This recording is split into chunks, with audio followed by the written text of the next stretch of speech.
ജീവിതത്തിന്റെ പ്രതിസന്ധികളുടെ നടുവിൽ ദൈവത്തിന്റെ കരമാണ് തന്നെ നടത്തുന്നതെന്ന ബോധ്യം, ദൈവത്തിന്റെ കരമാണ് തന്നെ നടത്തുന്നതെന്ന ബോധ്യം ഒരു മനുഷ്യനുണ്ടാകുന്നത് എങ്ങനെയാണ്?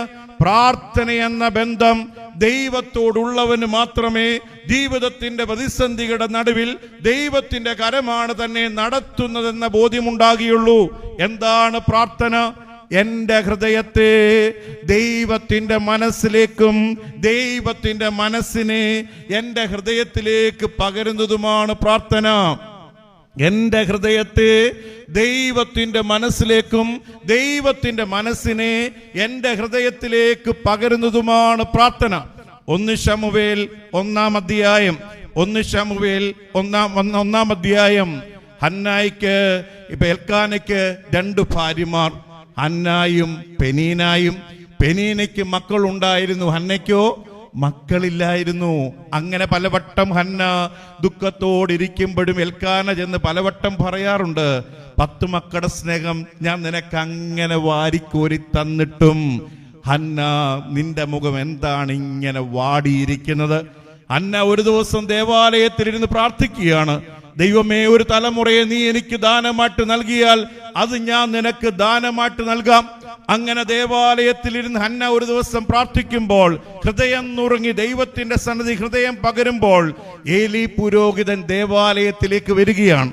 ഹന്നയുടെ അധരങ്ങൾ, ആ വേദഭാഗത്തിൽ അങ്ങനെ പറയുന്നത്, ഹന്നയുടെ അധരങ്ങൾ അനങ്ങിയതല്ലാതെ ശബ്ദമൊന്നും പുറത്തേക്ക് വന്നില്ല. അപ്പോൾ ഏലി പുരോഹിതൻ കരുതുകയാണ്, വീഞ്ഞും മദ്യവും കഴിച്ചിട്ട് അങ്ങനെ ദൈവത്തിന്റെ സന്നദ്ധിയിൽ ഇരുന്ന് നീ ഇങ്ങനെ പുലമ്പുന്നതെന്ത്? ഹന്നയുടെ മറുപടിയാ, യജമാനനെ, ഞാൻ വീഞ്ഞോ മദ്യമോ കുടിച്ചിട്ടില്ല, തൊട്ടിട്ടില്ല. എൻ്റെ ഹൃദയം ദൈവത്തിന്റെ സന്നദ്ധിയിൽ പകരുകയത്രേ ചെയ്തത്. പറഞ്ഞാട്ട്, എൻ്റെ ഹൃദയം ദൈവത്തിന്റെ സന്നദ്ധിയിൽ പകരുകയത്രേ ചെയ്തത്. അപ്പോ പ്രാർത്ഥന എന്ന് പറയുന്നത് എന്താണ്? എൻ്റെ ഹൃദയം ദൈവത്തിന്റെ സന്നിധി പകരുന്നതാണ്. എൻ്റെ ജനമേ, ഇതിനേക്കാളും വലിയൊരു അവകാശം സ്വർഗത്തിലെ ദൈവം എനിക്കും നിങ്ങൾക്കും തരാനുണ്ടോ? ഇതിനേക്കാളും മക്കളായ എനിക്ക് നിങ്ങൾക്കും ഇതിനേക്കാളും വലിയൊരു അനുഗ്രഹം സ്വർഗത്തിലെ ദൈവം തരാനായിട്ടുണ്ടോ? എൻ്റെ ഹൃദയം ഒന്ന് തകരുമ്പോൾ, എൻ്റെ ഹൃദയം ഒന്ന് സങ്കടപ്പെടുമ്പോൾ, രണ്ടാമതൊരു മനുഷ്യന്റെ അനുവാദമില്ലാതെ, രണ്ടാമതൊരു മനുഷ്യന്റെ ഔദാര്യമില്ലാതെ, രണ്ടാമതൊരു മനുഷ്യന്റെ സാന്നിധ്യമില്ലാതെ എൻ്റെ സ്വർഗത്തിലെ അപ്പന്റെ സന്നിധിയിൽ ഹൃദയം പകരാൻ ഒരു അവകാശം എനിക്ക് തന്നിരിക്കുന്നിടത്തോളം കാലം ജീവിതത്തിന്റെ പ്രതിസന്ധികളുടെ നടുവിൽ നമ്മൾ ഒരിക്കലും തകർന്നു പോകരുത്. ഉൽപ്പത്തി പുസ്തകം 39-ാം അധ്യായത്തിൽ യോസഫിനെ കുറിച്ച് പറയുന്നുണ്ട്. യോബ് കഴിഞ്ഞാൽ വേദഭാഗത്തിൽ ഇത്രത്തോളം കഷ്ടത അനുഭവിച്ച വേറൊരു മനുഷ്യനില്ല. ആ 39-ാം അധ്യായത്തിൽ പലവട്ടം പറയുന്നുണ്ട്, യഹോവയാകുന്ന ദൈവം യോസഫിനെ നടത്തി, യഹോവയാകുന്ന ദൈവത്തിന്റെ കരം യോസഫിന്റെ കൂടെ ഉണ്ടായിരുന്നു. നമ്മുടെ ജീവിതത്തിൽ ഒന്ന് ഓർത്തു നോക്കി, യഹോവയാകുന്ന ദൈവത്തിന്റെ കരം കൂടെ ഉണ്ടെങ്കിൽ അവൻ സമ്പന്നനാകണം. യഹോവയാകുന്ന ദൈവം ഒരു മനുഷ്യനെ നടത്തിയാൽ അവന് സമാധാനം ഉണ്ടാകണം, അവനൊരു പ്രതിസന്ധി ഉണ്ടാകരുത്. പക്ഷെ ദൈവത്തിന്റെ കരം കൂടെയുള്ള ദൈവം നടത്തിയ യോസഫ് അനുഭവിച്ചിടത്തോളം ദുരിതം വേറെ ആരും അനുഭവിച്ചിട്ടില്ല. ഇത്രത്തോളം ഒറ്റപ്പെടലുകൾ അനുഭവിച്ച യോസഫിനെ കുറിച്ച് പറയുകയാണ് വേദഭാഗം. യഹോവയാകുന്ന ദൈവം ആരുടെ കൂടെ ഉണ്ടായിരുന്നു? യോസഫിന്റെ കൂടെ ഉണ്ടായിരുന്നു. അതെങ്ങനെയാണ്? 3 ഘട്ടങ്ങളിലാണ് യോസഫിന്റെ കൂടെ യഹോവയാകുന്ന ദൈവത്തിന്റെ കരമുണ്ടാകുന്നത്. ഒന്നാമത്തെ കാര്യം, അകലം പാലിക്കേണ്ട ചില മമതകളിൽ നിന്ന് അകലം പാലിക്കാൻ യോസഫിനെ ഇടയാക്കിയത് ആരുടെ കരം കൂടെ ഉള്ളത് കൊണ്ടാണ്? ദൈവത്തിന്റെ കരം. അകലം പാലിക്കേണ്ട ചില മമതകളിൽ നിന്ന് അകലം പാലിക്കാൻ യോസഫിനെ ഇടയാക്കിയത് ദൈവത്തിന്റെ കരം കൂടെയുള്ളത് കൊണ്ടാണ്. സുന്ദരനും കോമളരൂപിയുമാകുന്ന യോസഫ് പൊത്തിഫേറിന്റെ ഭാര്യയ്ക്ക് വശംവദനാകാതെ വരുമ്പോൾ ചെയ്യാത്ത തെറ്റിന് കാരാഗൃഹത്തിൽ അടയ്ക്കപ്പെടുകയാണ്. നമ്മുടെ ജീവിതവും ഇതുപോലെ തന്നെയാണ്. ചില മമതകളിൽ നിന്ന് അകലം പാലിക്കണമെങ്കിൽ ദൈവത്തിന്റെ കരം കൂടെ ഉണ്ടാകണം. ചില ക്രൂരതകളിൽ നിന്ന് അകലം പാലിക്കണമെങ്കിൽ ദൈവത്തിന്റെ കരം കൂടെ ഉണ്ടാകണം. അറിഞ്ഞുകൊണ്ടാരെയും ദ്രോഹിക്കാതിരിക്കണമെങ്കിൽ ദൈവത്തിന്റെ കരം കൂടെ ഉണ്ടാകണം. ആരുടെയെങ്കിലും അറിഞ്ഞുകൊണ്ട് ചതിക്കാതിരിക്കണമെങ്കിൽ ദൈവത്തിന്റെ കരം കൂടെ ഉണ്ടാകണം. അന്യായമായതൊരു മനുഷ്യനെയും വേദനിപ്പിച്ചിട്ട് തന്റെ സമ്പാദ്യത്തോട് ചേർക്കാതിരിക്കണമെങ്കിൽ ആരുടെ കരം കൂടെ വേണം? ദൈവത്തിന്റെ കരം കൂടെ വേണം. ചില അകലം പാലിക്കേണ്ട ചില മമതകളിൽ നിന്ന് അകലം പാലിക്കാൻ യോസഫിനെ ഇടയാക്കിയത് ആരുടെ കരം കൂടെ ഉള്ളത് കൊണ്ടാണ്? ദൈവത്തിന്റെ കരം കൂടെ ഉള്ളത് കൊണ്ടാണ്. രണ്ടാമത് ഓർക്കുക, ഒറ്റപ്പെട്ടു എന്ന തോന്നലിൽ ഒറ്റപ്പെടാതെ നിരാശയിൽ പെട്ടുപോകാതെ യോസഫിനെ നിലനിർത്തിയത് ദൈവത്തിന്റെ കരം കൂടെ ഉള്ളത് കൊണ്ടാണ്. അതെവിടെയാണ് ഒറ്റപ്പെട്ടത്? സ്വന്തം സഹോദരങ്ങളെല്ലാം കൂടി യോസഫിനെ എവിടെ കൊണ്ടിടുകയാണ്? പൊട്ടക്കിണറ്റിൽ. മുകളിലേക്ക് നോക്കുമ്പോൾ ആ കിണറ്റിന്റെ കരയിൽ അങ്ങനെ 10-18 കൈകൾ കാണാം. ആരുടെ കൈയാണ്? സ്വന്തം സഹോദരങ്ങളുടെ കൈ തന്നെയാണ്. സ്വന്തം അപ്പന്റെ മക്കൾ തന്നെയാണ്. ജീവിതയാത്രയിൽ കൈപിടിച്ചു നടത്തേണ്ടവർ, ജീവിതയാത്രയിൽ താങ്ങേണ്ടവർ, വളർത്തേണ്ടവരാ യോസഫിനെ എവിടെ കൊണ്ടിട്ടേക്കുന്നത്? പൊട്ടക്കിണറ്റി കൊണ്ടിട്ടേക്കുന്നത്. നമ്മുടെ ജീവിതങ്ങളും ഇതുപോലെ തന്നെയാ. പലപ്പോഴും നമ്മളെ വേദനിപ്പിക്കുന്നതും നമ്മളെ ഒറ്റപ്പെടുത്തുന്നതും നമ്മളെ പഴിചാരി അപവാദങ്ങൾ ഉണ്ടാക്കുന്നതും നമുക്കുള്ളവർ തന്നെയാണ്. മനസ്സിലാകുന്നു? നമ്മുടെ ജീവിതയാത്രയെ പലപ്പോഴും നമ്മളെ വേദനിപ്പിക്കുന്നത് നമുക്കുള്ളവർ തന്നെയാണ്. സ്വന്തം സഹോദരങ്ങൾ തന്നെയാണ്, കൂടെ പിറപ്പുകൾ തന്നെയാണ്. നമ്മൾ പലപ്പോഴും ഓർക്കാറുണ്ട്, ഒരു തെങ്ങിന് വേണ്ടി നമ്മൾ ഇങ്ങനെ ഒരായുസ് മുഴുവൻ കേസും വഴക്കുമാകുന്ന ചില ബന്ധങ്ങളുണ്ട്. മനസ്സിലാകുന്നു? 1000 തെങ്ങിന്റെ സമ്പന്നനാകുമ്പോഴും ജീവിതത്തിൽ ഒരു തെങ്ങിന് വേണ്ടി ഒരായുസ് മുഴുവൻ വ്യവഹാരം നടത്തുന്ന സഹോദര ബന്ധമുണ്ട്. 1000 ഏക്കറുകൾ സ്വന്തമായിട്ട് അനുഭവിക്കാൻ ദൈവം ഇടയാക്കുമ്പോഴും ഒരു സെന്റിന് വേണ്ടി ഒരായുസ് മുഴുവൻ നഷ്ടമാക്കുന്ന സഹോദര ബന്ധങ്ങളുണ്ട്. എന്റെ ജനമേ, ചിലതൊന്ന് വിട്ടുകൊടുത്താലുണ്ടല്ലോ ഒരു 10 വർഷത്തെ ആയുസ്സും കൂടി നീട്ടിക്കിട്ടും. ചിലതൊന്ന് അങ്ങനെ കണ്ണടച്ചങ്ങനെ സഹിച്ചാലുണ്ടല്ലോ ഒരു 10 വർഷത്തെ ഹൃദയത്തിന്റെ സമാധാനവും ഉണ്ടാകും. എല്ലാം നമുക്കുള്ളതല്ല. ജീവിതയാത്രയിൽ ഓർക്കണം, പലരും ഓർക്കും, എന്നെ സഹായിച്ചില്ല, സഹോദരൻ സഹായിച്ചില്ല, അയൽക്കാരൻ സഹായിച്ചില്ല. ഒന്നോർക്കണം, ഒറ്റയ്ക്കാണ് ഈ ഭൂമിയിലേക്ക് വന്നത്. പോകുന്നതും ഒറ്റയ്ക്കാണ്. ഭാര്യയെ കണ്ടുമുട്ടിയതാണ്, ഭർത്താവിനെ കണ്ടുമുട്ടിയതാണ്, മക്കളെ ദൈവം ദാനമായിട്ട് നൽകിയതാണ്. പക്ഷെ നമ്മളെല്ലാം അമ്മയുടെ ഗർഭപാത്രത്തിൽ നിന്ന് ഒറ്റയ്ക്ക് വന്നവരാ.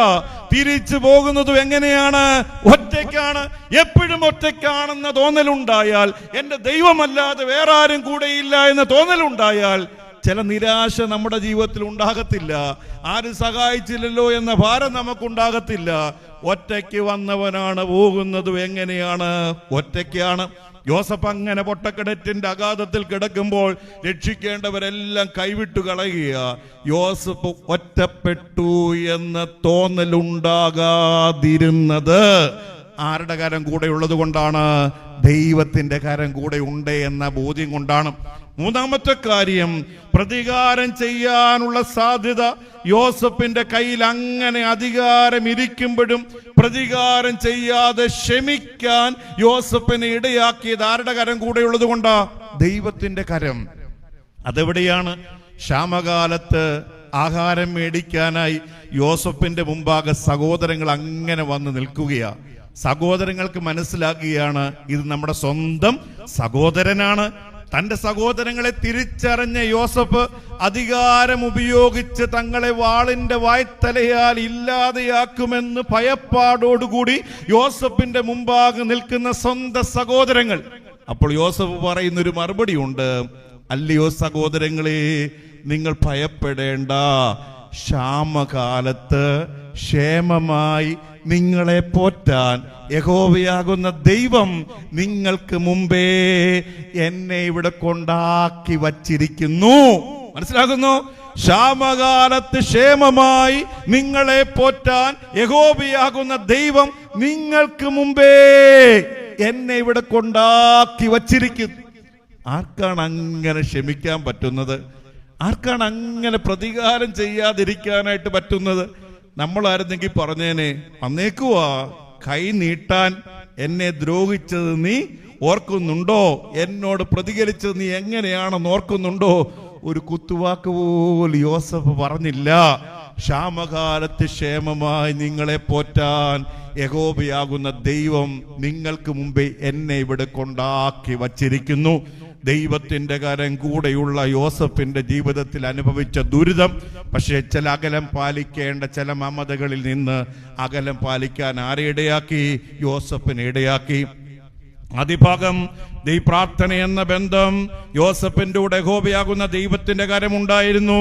ഇനി അതിൽ തന്നെ എന്നെ നിങ്ങളെയും ദൈവത്തിന്റെ കരം നടത്തുന്നു എന്ന് ബോധ്യമുണ്ടെങ്കിൽ മറ്റുള്ളവന്റെ ജീവിതത്തിലും ദൈവത്തിന്റെ കരമാകാൻ പറ്റണം. മനസ്സിലാകുന്നു?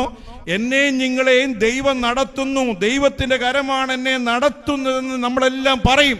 പക്ഷെ ഓർക്കാപ്പുറത്ത് മറ്റുള്ളവന്റെ ജീവിതത്തിൽ ദൈവത്തിന്റെ കരമാകാൻ കൂടി പറ്റണം. അതെങ്ങനെയാണ്? എൻ്റെ ഒരു ജീവിതാനുഭവമുണ്ട്, പൊങ്ങച്ചമല്ല.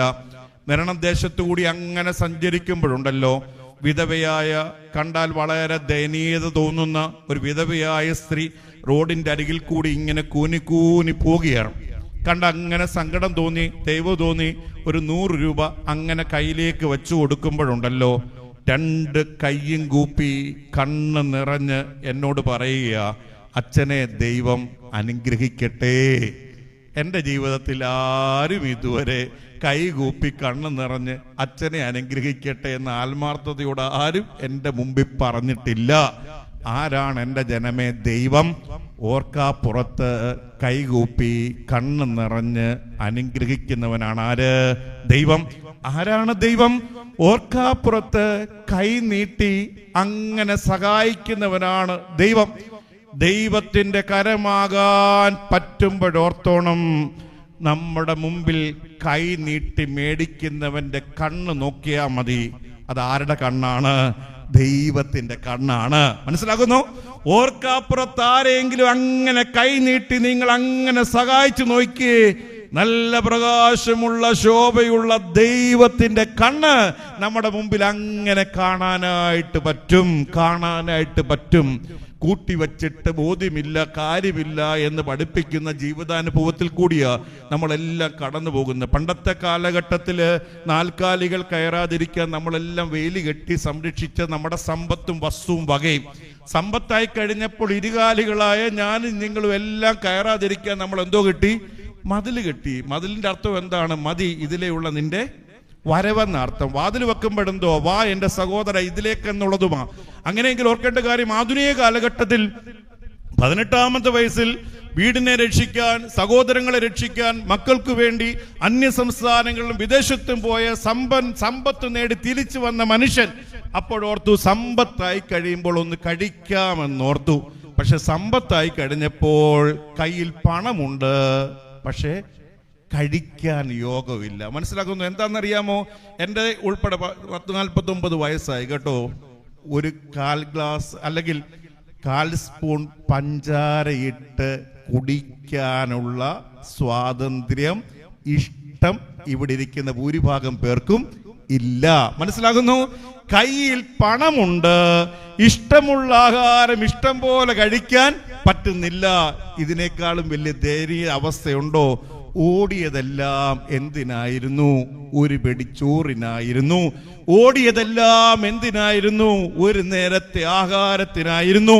കഴിക്കുന്നതിനപ്പുറമായ സമ്പത്ത് വന്നുകൂടുമ്പോഴോർക്കണം, അത് അധികപ്പറ്റാണ്. രണ്ടാമത് നമ്മളെല്ലാം ഓടിയത് മക്കൾക്ക് വേണ്ടിയിട്ടായിരുന്നല്ലോ. എല്ലാത്തിനെയും യൂറോപ്പിലും UK-ലും എല്ലാം നമ്മൾ അങ്ങ് കയറി വിടുകയല്ലേ. നാളെ എൻ്റെയും ജീവിതത്തിൽ അങ്ങനെയാകാം. പക്ഷെ ഇവിടെ ഇരിക്കുന്ന ഭൂരിഭാഗം, അറിവിൽപ്പെട്ട ഭൂരിഭാഗം മാതാപിതാക്കളെ സ്വന്തം അപ്പൻ അമ്മ ഒന്ന് മരിച്ചിട്ട് വിറ്റിട്ട് പോകാനിരിക്കുന്ന എത്രയോ വസ്തുവും വകയും ഭവനവും ആർക്ക് വേണ്ടിയിട്ടായിരുന്നു? ആർക്ക് വേണ്ടിയിട്ടായിരുന്നു? മക്കൾക്ക് വേണ്ടിയിട്ടായിരുന്നു. മക്കൾക്ക് വേണ്ട എന്ന് തോന്നിയാൽ പിന്നെ അതങ്ങനെ കൂട്ടി വെക്കരുത്. മനസ്സിലാകുന്നു? മക്കൾക്ക് വേണ്ട എന്ന് തോന്നിയാൽ പിന്നെ അതങ്ങനെ കൂട്ടി വെക്കരുത്. അവനവന്റെ കാലഘട്ടത്തിലെ സമ്പാദ്യം അവനവൻ അനുഭവിക്കാനുള്ളതാണ്. മനസ്സിലാകുന്നു?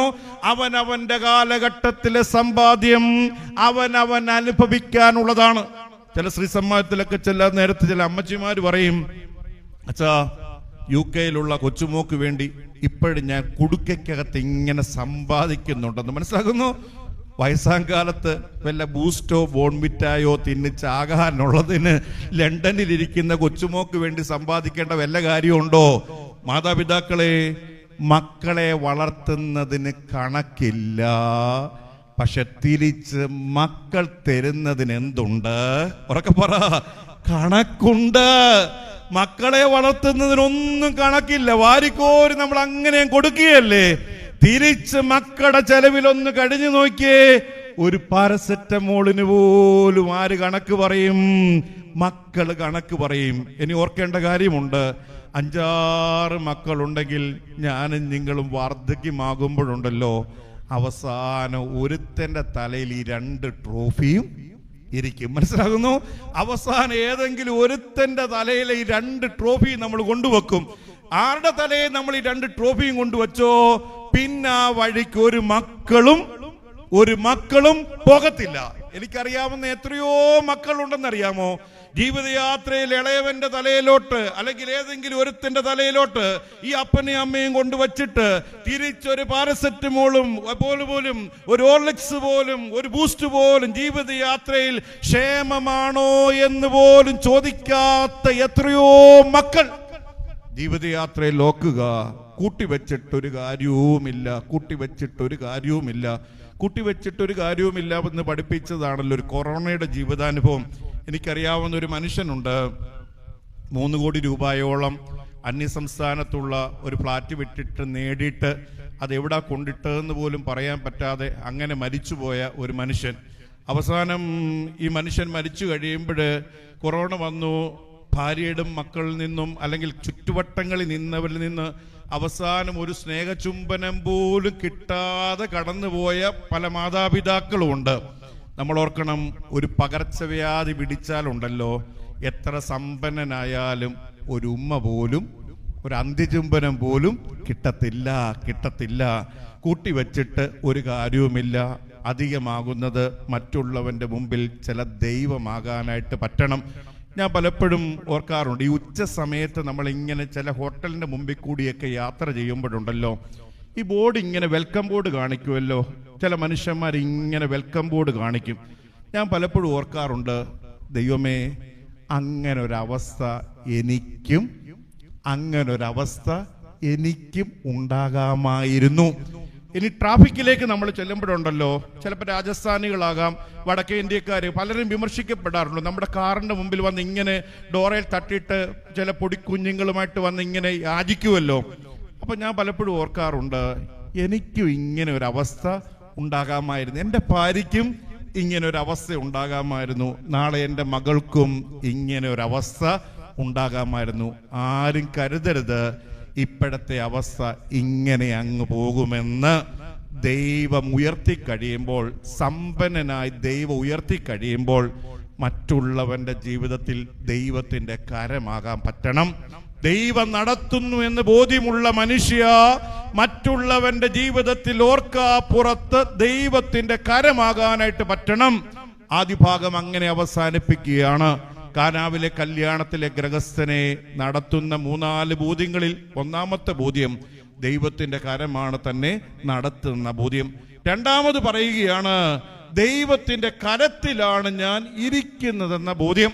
ഞാൻ ഒന്നാമത് പറഞ്ഞു ദൈവത്തിന്റെ കരമാണ് നടത്തുന്നത്, രണ്ടാമത് ഞാൻ പറയുന്നു ദൈവത്തിന്റെ കരത്തിലാണ് ഇരിക്കുന്നത്. രണ്ടും തമ്മിലുള്ള വ്യത്യാസം എന്താണ്? ഒരു മനുഷ്യൻ അല്പം ബലഹീനനാകുമ്പോൾ അവനെ നമ്മൾ എന്ത് ചെയ്യുകയാണ്? താങ്ങി നടത്തും. പൂർണ്ണ അവശനാകുമ്പോൾ അവനെ നമ്മൾ എന്ത് ചെയ്യും? എടുക്കും. രണ്ടും തമ്മിലുള്ള വ്യത്യാസം. ഒരു മനുഷ്യൻ അല്പം ബലഹീനനാകുമ്പോൾ അവനെ നമ്മൾ താങ്ങി നടത്തും. പൂർണ്ണ അവശനാകുമ്പോൾ അവനെ നമ്മൾ എന്ത് ചെയ്യുകയാണ്? എടുക്കുകയാണ്. പല ദേവാലയങ്ങളിലും ഭവനങ്ങൾ സന്ദർശിക്കുമ്പോൾ കർത്താവ് ഒരാട്ടിൻകുട്ടി എടുത്തുകൊണ്ട് നിൽക്കുന്ന ഫോട്ടോ നമ്മൾ കണ്ടിട്ടുണ്ടല്ലോ. കർത്താവിന്റെ കരത്തിലിരിക്കുന്ന ആട്ടിൻകുട്ടി ഏതാട്ടിൻകുട്ടിയാണ്? കർത്താവിന്റെ കരത്തിലിരിക്കുന്ന ആട്ടിൻകുട്ടി ഏതാട്ടിൻകുട്ടിയാണ്? കാണാതെ പോയ ആടിന്റെ ഉപമയിൽ കാണാതെ പോയ ആടിനെ കണ്ടെത്തുമ്പോൾ ഇടയൻ അതിനെ 2 കരവും നീട്ടിയെടുത്ത് തോളിലേറ്റി എന്നാണ് ആ വേദഭാഗത്തിൽ പറയുന്നത്. എന്തായിരിക്കും കാണാതെ പോയ ആടിനെ അങ്ങനെ എടുത്ത് ഹൃദയത്തോടെ ചേർക്കാനുള്ള കാരണം? പച്ചപ്പുൽമേടിലേക്ക് ഇടയൻ ഏറ്റവും മുമ്പിലാണ് നടക്കുന്നത്, പിന്നാലെയാണ് ആട്ടിൻകൂട്ടം നടന്നു പോകുന്നത്. അങ്ങനെയെങ്കിൽ ആദ്യം കാലിൽ മുള്ളുകൊള്ളാനും പരിക്ക് പറ്റാനും സാധ്യത മുമ്പേ പോകുന്ന ഇടയന്റെ കാലിലാണോ പുറകിന് പോകുന്ന ആടിന്റെ കാലിലാണോ? ആരുടെ കാലിലാണ്? ഇടയന്റെ കാലിലാണ്. ഇടയന്റെ കാലിൽ മുള്ളുകൊണ്ട് പരിക്ക് പറ്റിയിട്ടുണ്ടെങ്കിൽ പിന്നാലെ വരുന്ന ആടിനെ ആ വഴിക്ക് ആര് കൊണ്ടുപോകത്തില്ല? ഇടയൻ കൊണ്ടുപോകുകയില്ല.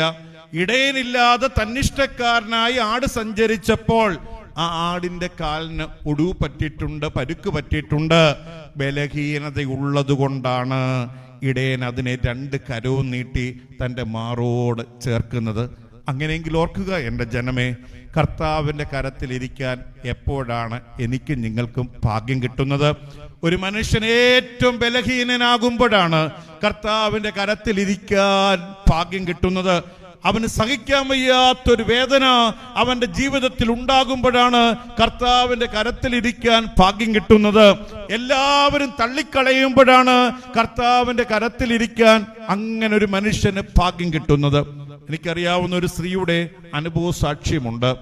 ഡൽഹിയിലെ പ്രശസ്തമായ ഒരു സ്കൂളിന്റെ ഹെഡ്മിസ്ട്രസ്സായിട്ട് സേവനമനുഷ്ഠിച്ച് റിട്ടയർ ചെയ്ത് വിശ്രമിക്കുന്ന കാലഘട്ടം അവിടെ കൈകളുടെ ഇടുപ്പിന്റെ ഇരുവശങ്ങളിലുമായി ചീഞ്ഞു നാറുന്ന 2 വ്രണമുണ്ടായി. ഒരു ബ്ലൗസ് പോലും അവർക്ക് ധരിക്കാൻ പറ്റുകയില്ല. ഒരു ഷാള് മാത്രമേ അവിടെ ശരീരത്തിടാറുള്ളൂ. ഈ രോഗവുമായി മല്ലിട്ട് കഴിയുമ്പോൾ അവർ ദേവാലയത്തിൽ ആരാധനയ്ക്ക് വരികയാണ്. ആരാധനയ്ക്ക് വന്ന് നിൽക്കുമ്പോഴുണ്ടല്ലോ, ഇവിടെ ശരീരത്തിന്റെ ചീഞ്ഞു നാറുന്ന വ്രണത്തിന്റെ ദുർഗന്ധം സഹിക്കാൻ വയ്യാഞ്ഞിട്ട് ജനം പുരോഹിതനോടായിട്ട് പറയുകയും പുരോഹിതൻ പരസ്യമായിട്ട് പറയുകയാണ്, ഈ സ്ത്രീ ദയവ് ചെയ്ത് ദേവാലയത്തിന്റെ പുറത്തേക്ക് പോകണം. ആരാധനയെല്ലാം കഴിഞ്ഞ് അച്ഛന്മാരും സിസ്റ്റർമാരും വന്ന് നോക്കുമ്പോൾ കുമ്പസാരക്കൂടിന്റെ അവിടെ ഒരു സ്ത്രീ അങ്ങനെ നിലവിളിച്ചു കരയുകയാണ്. ആളെ കണ്ടാ തിരിച്ചറിയാൻ പറ്റുകയില്ല. ക്യാൻസർ രോഗത്തിന്റെ ചികിത്സ മുഖാന്തരം മുടികളൊക്കെയും കൊഴിഞ്ഞ് മുഖമൊക്കെയും കറുത്ത് വികൃതമായിരിക്കുന്ന ഒരവസ്ഥ. ചോദിച്ച് മനസ്സിലാക്കുമ്പോൾ ഈ അച്ഛന്മാർ ടീച്ചറിനോടായിട്ട് മാപ്പ് ചോദിക്കുകയാണ്. ഉടനെ ടീച്ചർ അച്ഛന്മാരോടായിട്ട് പറയുക, പൊന്നച്ഛന്മാരെ, ഇപ്പോ ദേവാലയത്തിൽ ആരുമില്ലല്ലോ, നിങ്ങൾ എന്നെ ഒറ്റയ്ക്കൊന്ന് പ്രാർത്ഥിക്കാനായിട്ട് അനുവദിക്കണം. ദേവാലയത്തിൽ ഇരുന്ന് പ്രാർത്ഥിക്കണമെങ്കിൽ എനിക്ക് 5 കസേരകൾ വേണം. നിലത്തിരിക്കുവാൻ പറ്റുകയില്ല, ഉയർന്നിരിക്കുവാനായിട്ട് ഒരു കസേര. എന്റെ കൈകൾ 2 എനിക്ക് മടക്കി വെക്കാൻ പറ്റുകയില്ല, കൈകൾ 2 ഇരുവശങ്ങളിലേക്ക് വെക്കുവാനായിട്ട് 2 കസേര. കാലുകൾ 2 എനിക്ക് മടക്കി വെക്കാൻ പറ്റുകയില്ല, കാലുകൾ 2 മുൻപോട്ട് വെക്കുവാനായിട്ട് 2 കസേര. അങ്ങനെ 5 കസേരകൾ ക്രമീകരിച്ചു കൊടുത്തതിന്റെ ഫലമായി ഈ ടീച്ചർ ദേവാലയത്തിന്റെ ഉള്ളിലിരുന്ന് സഹിക്കാൻ വയ്യാതെ നിലവിളിച്ചു പ്രാർത്ഥിക്കുകയാണ്. എൻ്റെ ദൈവമേ, നിന്റെ ആലയത്തിലേക്ക് വന്നപ്പോൾ നിന്റെ പുരോഹിതന്മാർ മുഖാന്തരം സ്വന്തം ജനമുഖാന്തരം അടിച്ചു പുറത്താക്കപ്പെടുവാൻ തീർന്നല്ലോ, ഇടയായല്ലോ എന്നോർത്ത് ഈ സ്ത്രീ സഹിക്കാൻ വയ്യാതെ നിലവിളിച്ചു പ്രാർത്ഥിക്കുകയാണ്. പ്രാർത്ഥനയെല്ലാം കഴിഞ്ഞ് അവർ തൻ്റെ സ്വന്തം ഭവനത്തിലേക്ക് മടങ്ങിച്ചെല്ലുന്നു. ക്ഷീണിച്ച് അവശയായിട്ട് കടന്നു വരുന്ന സ്വന്തം ഭാര്യയുടെ ചീഞ്ഞുനാറുന്ന വ്രണം വൃത്തിയാക്കാൻ വേണ്ടി സ്വന്തം ഭർത്താവ് ശരീരത്ത് കിടന്ന ഷാള് മാറ്റുമ്പോൾ ചീഞ്ഞുനാറുന്ന വ്രണമില്ല, ഒരു വ്രണത്തിന്റെ പാടു മാത്രം. എപ്പോഴാണ് എൻ്റെ പ്രാർത്ഥനയ്ക്ക് ദൈവം ഉത്തരം തരുന്നത്? എപ്പോഴാണ് എൻ്റെ കണ്ണുനീരിന് ദൈവം ഉത്തരം തരുന്നത്? എനിക്ക് സഹിക്കാൻ വയ്യ എന്ന് എൻ്റെ തമ്പുരാന് തോന്നുമ്പോഴാണ് എൻ്റെ പ്രാർത്ഥനയ്ക്ക് ദൈവം ഉത്തരം തരുന്നത്. എല്ലാവരാലും കൈവിട്ട് കഴിയുമ്പോഴാണ് കർത്താവിൻ്റെ ഉള്ളം കയ്യിലിരിക്കാനുള്ള ഭാഗ്യവും കിട്ടുന്നത്. വിശുദ്ധ കന്യക മറിയാമിനോട് ഗബ്രിയേൽ ദൂതൻ കടന്നു വന്നിട്ട് പറയുകയാണ്, കൃപ നിറഞ്ഞവളെ, നിനക്ക് സമാധാനം. എപ്പോഴാ കൃപ കിട്ടിയത്? ജനിച്ചുടനെ ഉണ്ടായിരുന്നോ? ഒരിക്കലുമില്ല. ഈ ലോകത്തിൽ ഒരു സ്ത്രീയും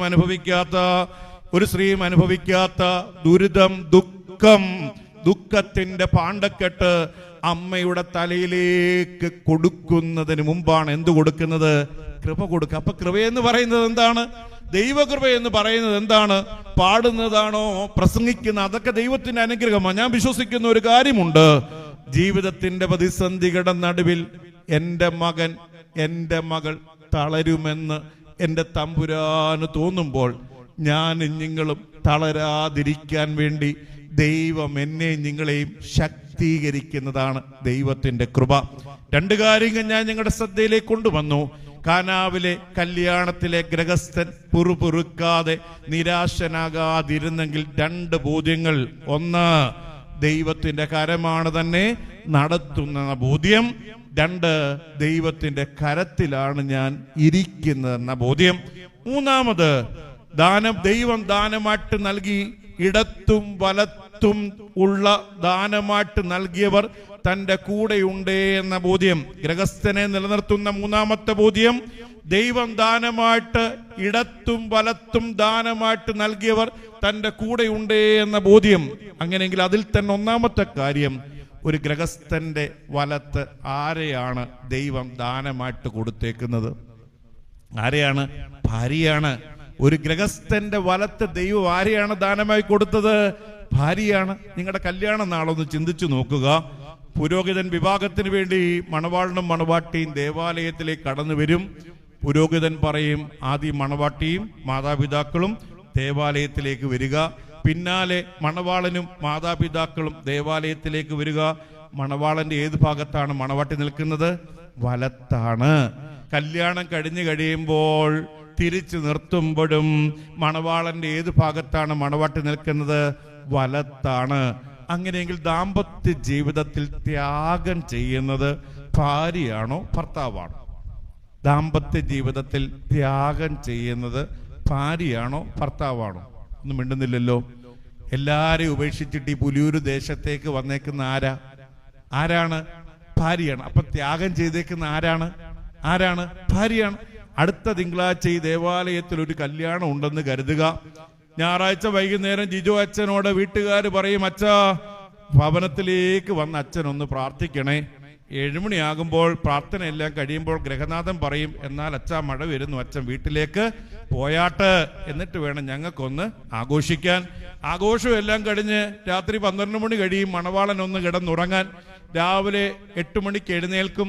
അവൻ കുളിച്ചൊരുങ്ങി സൂട്ടും കോട്ടും ഒക്കെ ഇട്ട് പള്ളിയുടെ നടക്കി വന്ന് നിൽക്കും. അവനൊരു കെട്ടും മൂക്കുമുട്ട തിന്നിട്ട് അവൻ ചെന്ന് കയറുന്നത് ആരുടെ വീട്ടിലോട്ടാ? ആദ്യം ചെല്ലുന്ന കയറുന്ന ആരുടെ വീട്ടിലോട്ടാണ്? അവന്റെ വീട്ടിലോട്ടാണ്. അങ്ങ് കോന്നിക്കാരി പെൺകുട്ടിയാണ് മണവാട്ടി എന്ന് കരുതുക. മനസ്സിലാകുന്നു? അങ്ങ് കോന്നിക്കാരി പെൺകുട്ടിയാണ് മണവാട്ടി എന്ന് കരുതുക. പാവം പിടിച്ചവൾ വെളുപ്പിന് 2 മണിയാകുമ്പോഴേ എഴുന്നേൽക്കും. 3 മണിയാകുമ്പോഴേ ബ്യൂട്ടി പാർലറിലോട്ട് പോകും. 6 മണിയാകുമ്പോൾ എവിടോട്ട് വരും? വീട്ടിലോട്ട് വരും. 7 മണിയാകുമ്പോൾ സ്റ്റുഡിയോക്കാര് അവളെ പിടിച്ച് കാട്ടിലോട്ട് കൊണ്ടുപോകും. 10 മണിയാകുമ്പോൾ അപ്പൻ അവളെ പിടിച്ച് എവിടേക്ക് കൊണ്ടുവരും? വീട്ടിലേക്ക് കൊണ്ടുവരും. 10:30 വികാരി അച്ഛൻ പ്രാർത്ഥനയ്ക്കായിട്ട് കടന്നു വരും. ഒരു പെങ്കൊച്ചനെ പ്രാർത്ഥിക്കാനായിട്ട് ഞാൻ ചെന്ന് നിൽക്കുമ്പോൾ പുറകിൽ നിൽക്കുന്ന 80 വയസ്സുള്ള അമ്മച്ചിയോട് ഞാൻ പറഞ്ഞു, അമ്മച്ചി ആ പെൺകുട്ടിയുടെ തലയിലേക്ക് സാരി ഒന്ന് എടുത്തിടുക. ഉടനെ അമ്മച്ചി ദേഷ്യപ്പെട്ടിട്ട് എന്നോട് പറയും, അച്ഛാ എല്ലാം കുത്തിവെച്ചേക്കുവാ, പള്ളി ചെന്നേ അടിക്കത്തുള്ളൂ. 10-24 ഫ്ലീറ്റ് ഇങ്ങനെ അടുക്കി വെച്ചേക്കുകയാണല്ലോ. അങ്ങനെ അവർക്ക് പ്രാർത്ഥനയെല്ലാം കഴിഞ്ഞ് പെൺകുട്ടി ദേവാലയത്തിലേക്ക് ചെന്ന് നിൽക്കും. അറക്കാ നിൽക്കുന്ന കുഞ്ഞാട് പോലെ തല കുനിച്ച് നിൽക്കും. അവനൊരു കെട്ടും അവളൊന്നും കടിക്കത്തുമില്ല. അവൾ ചെന്ന് കയറുന്നത് ആരുടെ വീട്ടിലോട്ടാ? ഉറക്കെ പറ. കല്യാണം കഴിക്കാത്തവരാണ് ഇവിടെ ഇരിക്കുന്നത്. ആരുടെ വീട്ടിലോട്ടാണ്? അവന്റെ വീട്ടിലോട്ട്. അങ്ങനെയെങ്കിൽ അപ്പനെയും അമ്മയും നാട്ടുകാരെ എല്ലാം ഉപേക്ഷിച്ചിട്ട് ഈ പുലിയൂർ ദേശത്തേക്ക് വന്ന് ത്യാഗം ചെയ്തേക്കുന്നത് ഭാര്യയാണോ ഭർത്താവാണോ? ഉറക്കെ പറ. ഭാര്യയാണ്. അങ്ങനെയെങ്കിൽ ഒരു ഗൃഹനാഥൻ, ഒരു ഭർത്താവ് ഏറ്റവും കൂടുതൽ സ്നേഹിക്കേണ്ടത് അപ്പനെയാണോ അമ്മയാണോ ഭാര്യയാണോ മക്കളെയാണോ? മിണ്ടുന്നില്ലല്ലോ. ഭാര്യയാണ് സ്നേഹിക്കേണ്ടത്. മക്കളെല്ലാം ദാമ്പത്യ ജീവിതത്തിലും കല്യാണവും മുഖാന്തരവും അവരൊന്നിന്റെ പിന്നാലെ അങ്ങ് പോകുകയെ. അപ്പനും അമ്മയും ഒരു കാലഘട്ടം കഴിയുമ്പോൾ കുഴിമാടത്തിലേക്ക് പോകും. ഒരു ഭർത്താവിനോടൊപ്പം ഏറ്റവും നാൾ ദൈർഘ്യം സഞ്ചരിക്കുന്നവൾ ഒരുവൾ മാത്രമേ ഉള്ളൂ. അതാരാണ്? ഭാര്യയാണ്. ഒരു ഭാര്യയോടൊപ്പം ഏറ്റവും കൂടുതൽ നാൾ സഞ്ചരിക്കുന്നവൻ ഒരുവൻ മാത്രമേ ഉള്ളൂ. അതാരാണ്? ഭർത്താവാണ്. അതുകൊണ്ട് ദാമ്പത്യ ജീവിതത്തിൽ ഓർക്കണം, ഏതൊരു ഭർത്താവും ഏറ്റവും കൂടുതൽ സ്നേഹിക്കേണ്ടത് ഭാര്യയെയും, ഏതൊരു ഭാര്യയും ജീവിതത്തിൽ ഏറ്റവും കൂടുതൽ സ്നേഹിക്കേണ്ടത് ആരെയുമാണ്? ഭർത്താവിനെയുമാണ്. നമ്മൾ ഈ പെൺപിള്ളാരെ കെട്ടിച്ചു വിടാൻ നേരത്ത് പറയും, പൊന്നുമോളെ അവിടെ ഒരു അമ്മായിമ്മയുണ്ട്, എന്തോ പറഞ്ഞാൽ നീ തിരിച്ചൊന്നും പറയരുതേ. ലൈവ് ആയതുകൊണ്ട് ഇല്ല, ഇനി ഞാൻ നല്ലോണം പ്രസംഗിച്ചേനെ. എനിക്ക് ലൈവ് ആയതുകൊണ്ട് വലിയ പാടി, തുറന്ന് പ്രസംഗിക്കാൻ വലിയ പാടാ. ചില അമ്മായിമ്മമാർ വന്ന് പറയുന്ന കാര്യമോ, അച്ഛാ ഒരു കട്ടൻ കാപ്പി പോലും അവൾക്ക് ഇടാൻ അറിയത്തില്ല. ഇവിടെ അപ്പൻ എന്തോ അച്ഛ ഇവളെ വീട്ടിൽ പഠിപ്പിച്ച ഇത്രയും നാളും?